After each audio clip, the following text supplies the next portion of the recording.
Welcome back. We are joined once again by General John Teichert. He served as Assistant Deputy Under Secretary of the Air Force. I want to go because there's a lot of conversation as to what Ukraine wants, as to what Russia wants. And obviously, Russia is the aggressor in this conflict. They are the one who started in 2014, that went into the full scale invasion in 2022. If you were advising the administration today, I guess what would your kind of top priority be, and what would you suggest to ensure that Russia doesn't kind of gain the upper hand in this conflict so that they can potentially go after other countries that are kind of in that region? Wyatt, I think the administration has put Putin in a very precarious position because it has been clear from the United States that we expect not just an end to the war, but a rapid end to the war.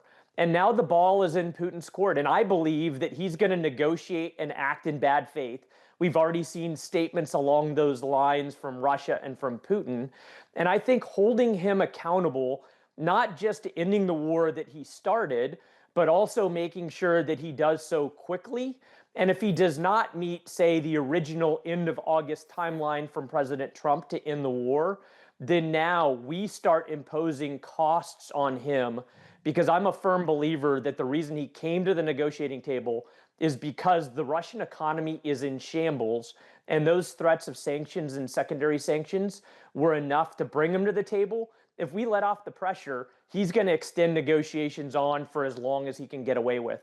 And if the president sets a timeline and holds to it and goes back to that comment that he made that there will be very severe consequences if Russia does not end this war quickly, then that's the best way to deal with someone like Putin that only understands strengths, threats, and costs.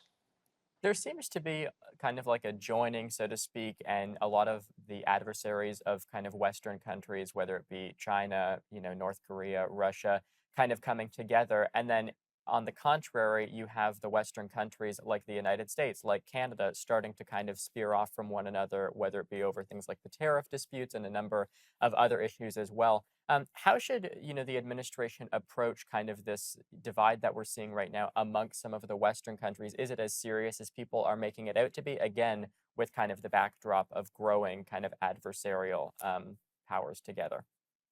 Wyatt, let me start with the adversarial powers. And we have seen during the course of the Iran Israel war that none of those powers came to the rescue or the support of Iran, which tells me that that axis is extremely shallow. They are transactional. They don't have this deep and trusting relationship with one another.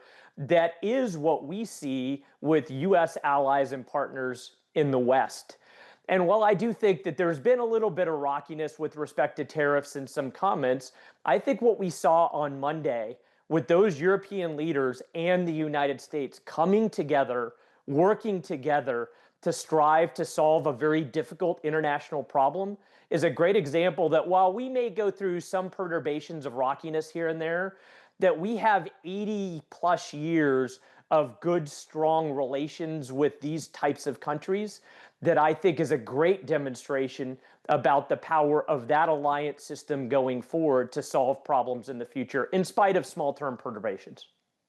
And with respect to Vladimir Putin, a lot of people, again, when the invasion of Crimea happened in 2014, there was some discussion of it then. And really, I think people have just been talking about it, with the fact that Vladimir Putin's the president of Russia ever since he took the office, just because he seems to be a person who thinks in terms of power and in terms of how he can get the most power possible. And Donald Trump seems to be trying to address that again in some of the meetings that he's had and some of the phone conversations that he's reportedly had with him as well. What, kind of are you concerned about as someone who has served yourself when you have, again, the adversarial powers working together and it seems as if their only goal is to have more and more power over kind of the rest of the world?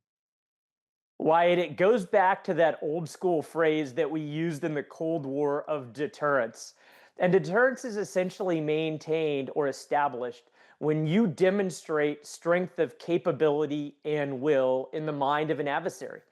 And the thing that they likely are most afraid of is us being strong, but us being strong together with our allies and our partners. And I do think, as an example, that Chairman Xi is watching how things play out in Ukraine.